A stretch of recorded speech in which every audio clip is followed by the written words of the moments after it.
All right, so hi, back with another Magicka Nightblade build. This time, doing a melee one. Dots has taken up the melee spot, and since I actually am not having that much fun with melee, I'm not going to be releasing my own melee build, but or at least on his website. But there are some people who like melee Magicka Nightblade, and they've asked me about, hey, what should I do for melee Magicka Nightblade? So here you are, guys. I listened to you, I promise. So, looked at this, going away in 1, 2, 3. All right, take a screenshot, it'll last you longer. So, front bar, we have Merciless, good old bread and butter burst. This is our spammable, does a lot of damage, and it's pretty fucking cheap now. It's actually around what Strife used to cost before they nerfed it. So, yeah, that's actually pretty nice. Cloak and this skill, just they go together really well. Debilitate for some damage over time, as well as some sustain. You can get some really nice sustain out of this one.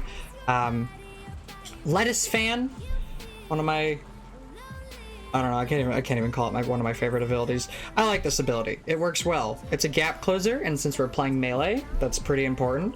And on top of that, it gives our enemies a minor vulnerability effect on them. So that's cool, right? Yeah, pretty good.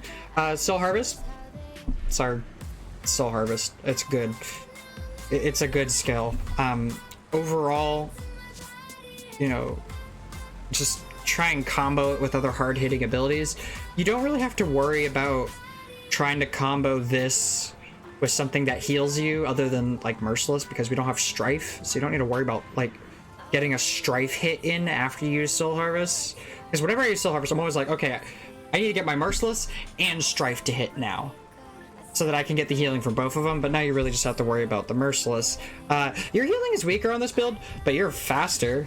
I mean, that's one of the things I love about melee Magblade, is that I can do this, and it's like I have major expedition, but not.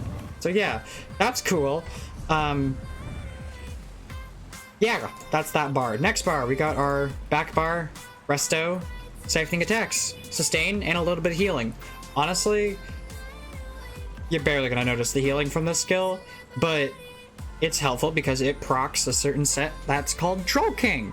So, as with my other build, this build has that problem even more. This build does... Actually, the damage is almost the same because light attacks, but whatever. Tooltips, this thing has higher tooltips. Also, the spammable just does more damage because we're using a different spammable. So, yeah. This thing is nice because it procs Troll King, and because we literally just have this and Healing Ward and the Merciless condition heal. That's our healing, so it's kind of important. I wish Healing Ward was better because I hate using Troll King. I've ranted about this in another video, so I'm not going to rant about it again. But yeah, Healing Ward, pretty helpful. It's not what it used to be, but it's still pretty important. It's also pretty nice with this build too, because I can actually get away from stuff when I cloak, because I have some extra speed. So, you know, I hit this, I hit Healing Ward, and then I cloak away. And while I'm in cloak, the Healing Ward will actually heal me a little. So that's actually pretty nice. I do have to say that that works better. Fear is fear. As part of playing a melee build, you're gonna need to be in people's faces, so mass hysteria, there you go. You could also swap out Shadow Image if you really want to with something else. No, I don't know how crazy you are. You could also take Fear off and just go with Concealed from Stealth, because Concealed from Stealth will stun your opponent. So you could just do that if you want to, but that's not gonna... First off, it's more expensive. It's what? That's 3k Magicka plus like 2k Magicka. So actually, wait, is it... Wait, it's... Okay, so it's basically 5k Magicka to stun someone, or you can spend 3.2 and the stun will hit multiple people as well as go through shields. So I find Mass Hysteria a better option. You could also take Shade off if you're terrible at using Shade. I highly suggest not doing that and actually just trying to get better with it. But if you hate it so much, then you could take that off. And if you actually want to put a real healing skill on, you could put Rapid Regen here, and then you might not have to use Troll King. Tether actually works a lot better now. It's still not great, but it's what we got, and it's basically like in group play, stamina builds have Dawnbreaker. Well, in group play, I got this shit, so this is what I use. Also, you know, this is a melee skill, so it works pretty nicely as well. Keeps us alive. As with my other builds, we've got the Apprentice and Witchmother's Potent Brew.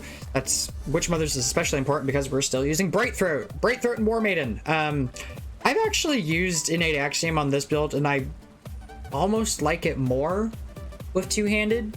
So if you don't feel like going out to buy War Maiden, Innate Axiom is definitely a good option. I highly suggest that. It's basically as good. It's only slightly more damage. This is Nirnhoned. I want to change it to Sharpened. I just haven't gotten enough Transmute Stones yet. And I probably will change it to Sharpened if I care enough, because honestly, Nirnhoned, the difference between Nirnhoned and Sharpened isn't too big, but it is noticeable over the duration of a longer fight. So overall, Nirnhoned, it's not a bad option if you really want to. Also, makes your tooltips bigger. I mean, come on, who doesn't want to see a nice tooltip like that? Actually, let's drink a potion. So for reference, my tooltip is 11k on my concealed. Forget the rest of it, just 11k, because I'm probably going to change the Nirnhoned to Sharpened at some point. So we're just going to go with 11k concealed is your target. After you get 11k concealed, then we can confirm you do enough damage. Congratulations. What else do we got? Potent Brew. Okay, so we can go over the gear a bit more. So yeah, Black Rose backbar defending. Why not? Black Rose is basically the only way we get any sort of healing. I should probably charge this. I have a Magicka Steel enchantment on basically all my front bar weapons nowadays because it can crit, unlike Oblivion damage, and Oblivion damage isn't that great anymore anyways. Also, I don't need to use a shock enchantment because I have vulnerability attached to Lettuce Fan, so it's not as important. And over the duration of a fight that lasts more than 20 seconds, the sustain that comes from this isn't too bad, actually. It's pretty nice, especially if you have an infused one. If it's infused, it's very nice, but without it, it's just nice. All protective. I feel like this build needs protective even more because I'm forced to go melee a lot more. Also, I don't have a spammable that heals me, so yeah. Protective is definitely important. I still have that cost reduction, just like I do on the other build. These are the same jeweled pieces I have on the Shadow Walker build. Almost the same gear, except I'm using a Warmane's Greatsword instead of a Inferno Staff. You could actually do this with an Inferno Staff if you want to, but I feel like that takes away a lot of the fun that comes with playing a melee Magicka Nightblade. I don't really like this song that much. That's better. So with that in mind, you now have a lot of the information you need to go out and make a hopefully fun melee Magicka Nightblade. You could do this as a two-handed if you want to, or not two-handed, as a dual wield if you want to, especially because dual wield is actually like low-key something I really like. I like the look of two-handed a bit more. Also the fact that you get a full enchantment. For dual wield you get 2 enchantments, but they're split in power. So that's why I'm using two-handed, but I also just think it looks better.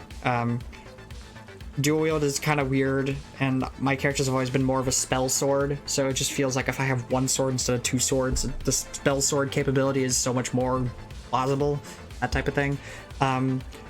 Otherwise, dual wield totally works too. Dual wield has the shortest heavy attack in the game, so it's great if you're trying to sustain your stamina, which is important to do. So again, not a bad option. I do like the fact that the attack for two-handed has a power-up, which means that I can do a heavy attack and then a merciless, and I'll actually get like a little bit of extra damage out of it. It's pretty cool.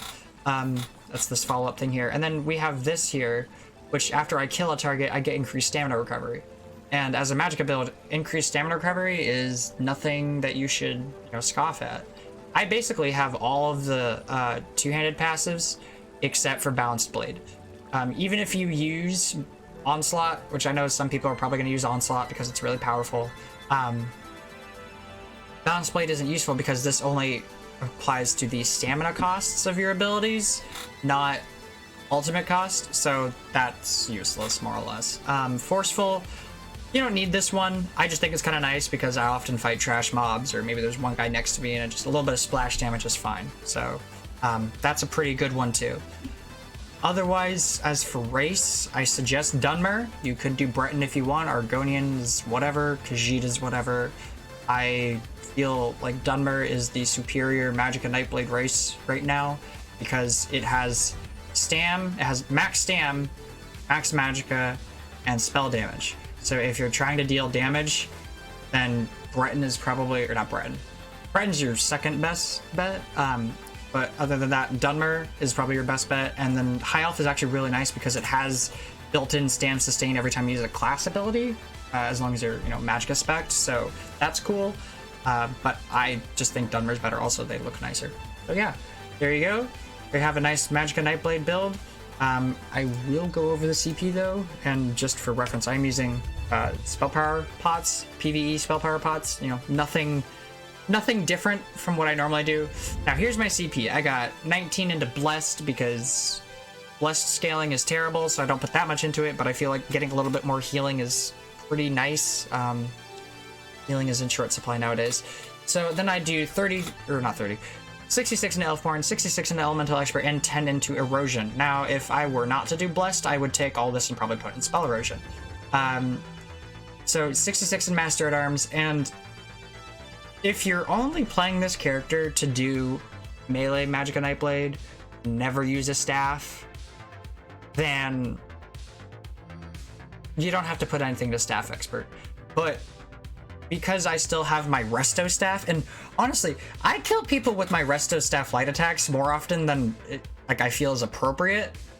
So I don't mind having some points into Staff Expert. If you feel like this is a stupid idea, then just take these 9 points and put them to Master at Arms, and this will get you up 1% on your direct damage attacks. Thaumaturge, I have 2 pretty nice AoE, or not AoE, actually I have 3 if you count Soul Tether. I have some nice damage over time effects on my bar, so we're going to use Thaumaturge. I want 3k resistances. That's how much crit resist you want. So this helps me bump up to that 3k. Ironclad, I got 61 here. You can put a little bit more here if you feel like it, but not much point. As I mentioned in the other video, because we wear light armor, we have passive spell resistance, so I put more into Hardy than I do Elemental Defender, and then I put 52 into Thick Skinned. Bastion, I feel like Bastion is basically a fucking requirement at this point, because Healing Ward is such a shitty skill. Oh, but it's also like not a shitty skill. I don't know how to go about that. Anyways, Bastion increases the size of the ward, which in turn increases the size of the heal. I put it up here to 31 rather than just 30 because that's the jump point. I went to 30 because I wanted this little passive. It's nothing special. Otherwise, I always make sure to put 10 into the Lord because this passive is really nice for both PvE and PvP. Sprinter, why not? Sprinting got cheaper this patch, so have this here. Even gets a little bit cheaper, no big deal. 53 into Warlord. You can put more here if you want, but I feel like it's a little unnecessary because after this point it doesn't scale as well. So 53 into Warlord, you're good for breaking free. The nice thing about playing melee Magicka Nightblade is that you can also heavy attack if you require more stamina. So 45 into Mooncalf and 75 into Arcanist. I could just put 100 into Arcanist, but what's the fucking point? That's only going to get us 1 more %, and I'd rather put those points somewhere else. I want 120 in this because Wind Running is a very underrated passive. I like it a lot, especially if I'm stacking movement speed like I do with melee Magicka Nightblade. So yeah, 2% extra movement speed is pretty nice. Mooncalf here, we got some extra stam regen, just 10%, not a whole lot, but it's enough that it kind of helps us not get screwed over totally. It increases our passive stam regen, and while as a melee build we do have the ability to heavy attack for more stamina, more often than not we won't be doing that, so Mooncalf is actually pretty helpful. Now I have 11 in Befoul because Soul Harvest does apply a Befoul, but first off, I'm not using Soul Harvest on cooldown all the time. I try and spread it out a bit, so putting a shit ton of points in Befoul I just feel like isn't necessary because there's so much other good stuff here that I want. 23 into Shadow Ward for block cost reduction because blocking is more efficient than dodging, but because dodging is so fucking expensive and I do it way too much, I put 53 into Tumbling. I have some in Befoul because Befoul is useful. It's just not like something that I want to abuse the hell out of for multiple reasons. One, I just don't like it. It's not very fun to be on the receiving end of, but it is helpful. And overall, I do use Soul Harvest when I am trying to secure a kill. So you'll see here that it defiles them by 32% now. I think the base is 30%, so it's just 2% extra to file. It's helpful. It'll help secure your kills, but it's not also like it's not an overpowering dick move type of ability. So yeah, that's mainly Magicka Nightblade. Overall, nothing too special. You know, got Magicka Shuffle on basically every build now because Magicka Shuffle is Magicka Shuffle. You could put Race Against Time there if you wanted to, the Stygic skill line, but the thing is that, again, Templars are everywhere. I said this in the other video. Templars are everywhere, so having this on your bar is actually really nice. Also, Major Evasion is overall just a pretty powerful ability. It reduces your damage from a lot of things. Like, you'd be surprised how much AoE is in this game and how much less damage you take when you do Phantasmal Escape rather than Race Against Time. But Race Against Time is pretty good, especially because it gives you Expedition. So, you know, you can do Race Against Time and then you can go into Cloak and you get that nice movement speed. But I still prefer to use Phantasmal Escape. So, yeah, there it is. I believe I covered everything. Here's another look at my stats. This is my back bar, so my damage is a bit lower, and I have slightly more resistances because of defending. Front bar, less resistances, but more damage for various reasons. One of them being that I'm carrying a great sword. So yeah, there you go. Oh yeah, I guess I should mention, don't do Vampire. In the immortal words of Kina, don't use Vampire unless you need Mist Form, and basically no one needs Mist Form anymore, so there you go. That will conclude our video for now, so yeah. Hope you guys enjoy the build, have fun, let me know how it works, because I've only really had one instance with it that was a lot of fun. Otherwise, I've been playing with other builds. So yeah, catch you guys later, let me know how you guys, or what you guys think, and yeah, bye. Let's see if I can get one of them, maybe. This one will probably be a good one.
Wow.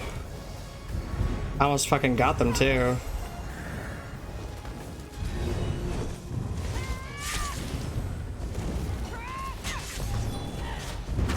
Just fight me on your own, man. Come on. You're obviously gonna get the fucking resource.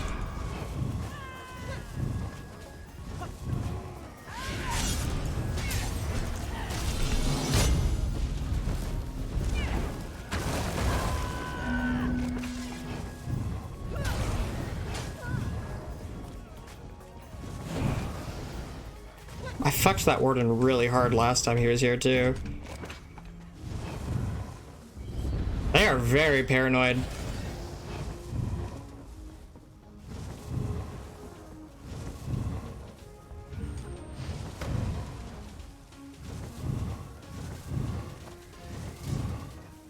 Oh, I don't really have the...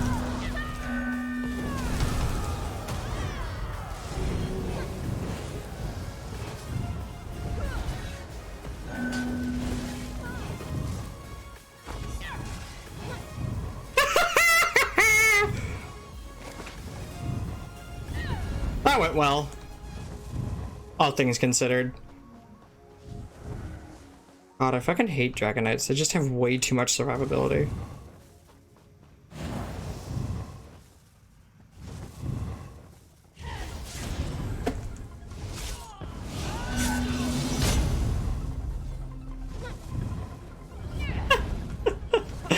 They are very paranoid.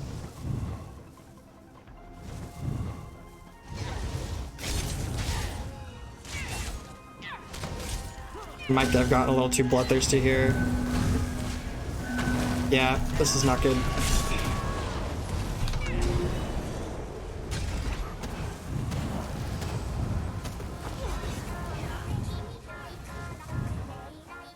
Ooh, still got away.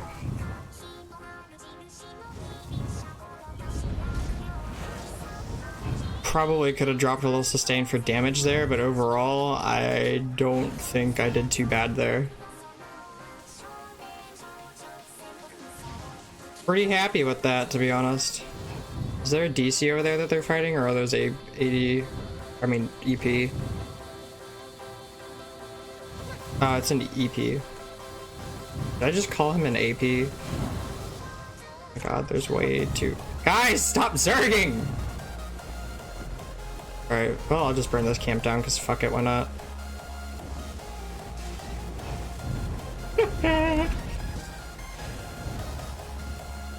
Oh my god, they're still chasing the poor guy. I think he killed them. Oh my god. Let's see if I can give him a hand.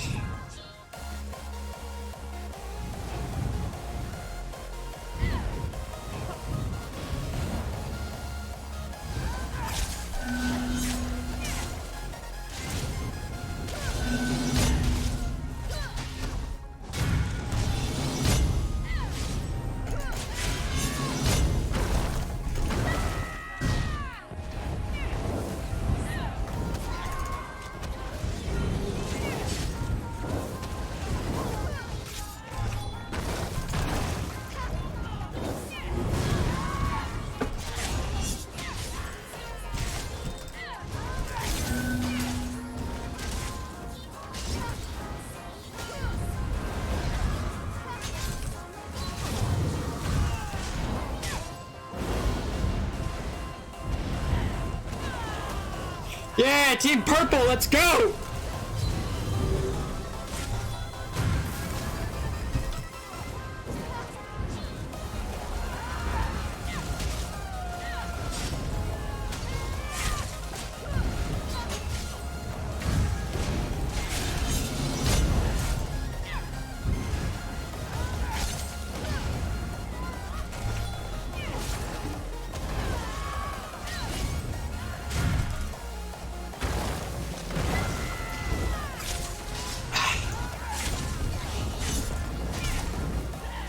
Haha! Yay, Team Purple!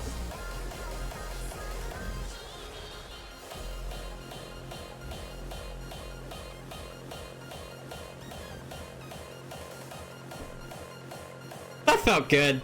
Alright, let's catch up to the keep so we get the tick.